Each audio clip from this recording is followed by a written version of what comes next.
Dragon Con 2016 30th anniversary, Crispy here, and I've got a little friend, Brian. You might have heard of him. Brian, thank you. Hey, my pleasure to be here. I'm really excited for you being here. A lot of people are. Puppetry has become a huge part of this convention because it's a huge part of our lives. And thank you for being a part of that, essentially. And thank you for being here today, man. Well, it's a lot of fun for me. This is my first Dragon Con. Right. So it's a lot of fun No for me. pressure, by the way, on us. So. What's the kind of stuff? You're going to be working a lot, but convention lives and things like that. What kind of stuff do you look forward to for these fan events? Well, honestly, I'm working the whole time. I know. So Yeah. I love talking to people, and I like just taking questions from people. It's always exciting to me when people and the questions are always really smart. Yeah. And they're little from moments in my life. You know, when you did Farscape, how did you do this and this and this? Wow. And I really love that. And I like interacting with everyone. It's really just exciting. So far today, I did a panel about puppetry in the Jim Henson Company and what our technique is, and that was a lot of fun. And then I've got a lot of panels about directing and about Labyrinth. One of the main reasons I'm here is because it's the 30th anniversary of Labyrinth, and with David passing away this year, it's kind of a big deal. Yeah. And it was such a big part of my life that it's great fun to revisit it. I'm sure it's the film that I worked on the longest of all the projects that I've had. Right. It was the one that, so it's like I lived an entire life making Labyrinth, and it's really fun to revisit that. That doesn't sound terrible at all. So. No, I know. If you have to live in one of your worlds, I think that's a pretty fun one to live in, to be fair. And you guys, you partnered with the Puppetry Center for Puppetry Arts in Atlanta. Yeah. And you guys had this Labyrinth ball in honor of the anniversary. Yeah. How did that go? I've been seeing pictures from that. It looks was beautiful. Great. It was. They were raising money for the center, which is terrific.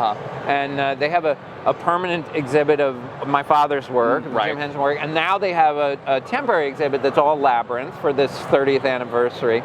And the costume ball was really great. The costumes were amazing. And trying to give out, I was judging the ball, the costumes, and boy, we had some like fireys, you know, the dancing. Yeah, I love the fires. Yeah, of course. We had some great. You had some fireys. good ones from that. I saw that. We had a junk woman. That was, one of the winners. She made a whole junk woman, and she was in it all night long. That was had to have been intense. Absolutely fantastic. That's dedication. Yeah, and then just a lot of them.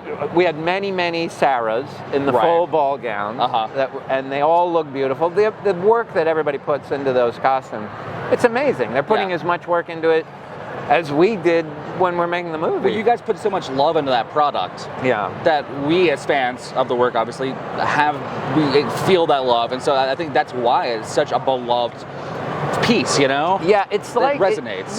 It's interesting. It's like an art piece, but it was made with a bigger budget and with a popular theme and a popular sort of it was made for as like popular entertainment, but the detail and the craftsmanship is like an art movie. It's astounding, and so it's something you can just watch over and over and over because the effort that went into every little moment is very real.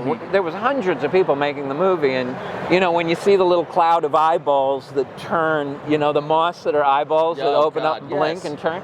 You know there was a guy who worked on that for months. That was his life for 3 or 4 months. And then they came on set and we set it up and we shot it. And it's really interesting. Like that's one of the reasons that I love puppetry in a lot of ways. It's been a huge factor of my life. But because even though you have ridiculous fantasy style characters, it still feels very connected. Like I'm still feeling there's like a tactical experience there. There's something, and I believe in that kind of reality. So to hear that that one guy made that thing for 3 months and then have it come to life on set for the first time must be a really cool moment for just everyone involved. Yeah. And it's really fun. Well, that whole thing, puppetry in general, just that whole thing of giving something that it's clearly inanimate. I mean, the basic puppetry, most of our puppetry, we're not trying to make an illusion of something that's really alive. Everybody knows it's not. It's inanimate. But breathing a personality and a feeling of history and emotional depth into, it could be a coffee cup. Yeah. It's just really it's just a really cool thing. That it's instinctively entertaining to all of us. Yeah. You know, it's just cool. It's a fun process. I mean, to like you mentioned the coffee cup. Like one of my favorite moments is the sandwich from Muppets from Space. It's like, oh, here's suddenly there's a talking sandwich. Okay, I totally buy everything about this, and now I want a sandwich of my own, you know, kind of deal. It's fun little just connective moments, and you know, we're focusing a lot on Labyrinth for the 30th anniversary, but 30 years later, as a fan, I'm still learning about so much about that from the conversations like here that I would never have even imagined. It's a lot of work you guys do to make that happen. Yeah, it's incredible.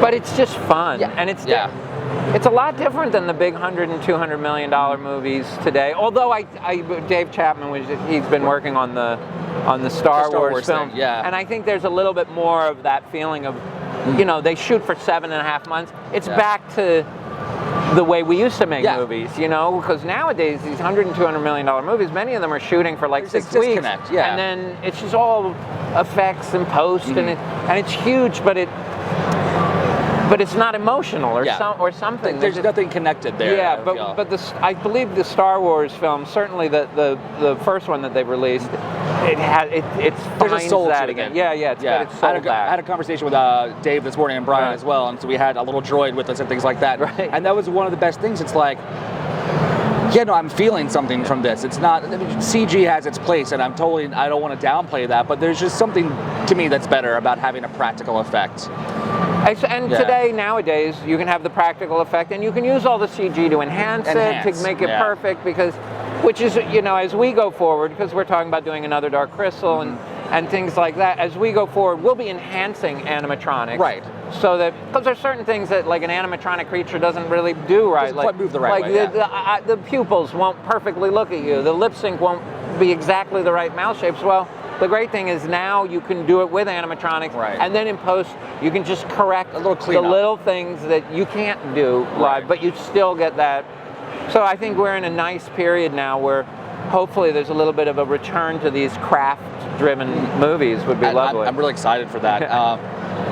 To have the technology and everything blend together. I know I've got friends that do digital puppetry that work on some of the stuff that you guys do, and it is a great time for me and others to be a fan of puppetry. I think it's back in a very beautiful way, and personally, thank you for being part of that. Oh. Thank you for having a hand in that. I feel like it should be the appropriate thing. So before you get going, Brian, my friend Randall here wants to ask you a random question. Okay. So dig in deep, grab a card. All right. And we got a random question for you from one of our audience members. Are they rude? Oh no. Okay. No, do you read it? I'll read it to make it a little easier for you. I don't even know what it is. Random question. It is said that little girls are made of sugar, spice, and everything nice, and boys are made of slime, snails, and puppy dog tails. What 3 things are you made of, Brian? Oh my gosh. I don't know. What 3 things am I made of?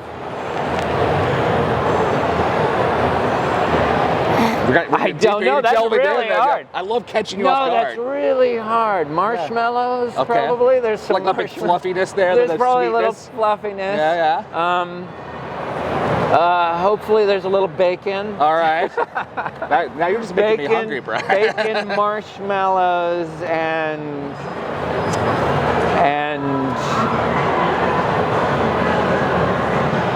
going tires. Tires. Bacon, marshmallows, and tires. No, I have no idea even what that means. But really. But we will. So we already have people at home like, all right, now how can I make a Brian puppet out of these 3 things? It's going to be awesome. So Brian, thank you so much on behalf of Dragon Con. No, my for coming pleasure. out this year. Go ahead and thank you guys at home.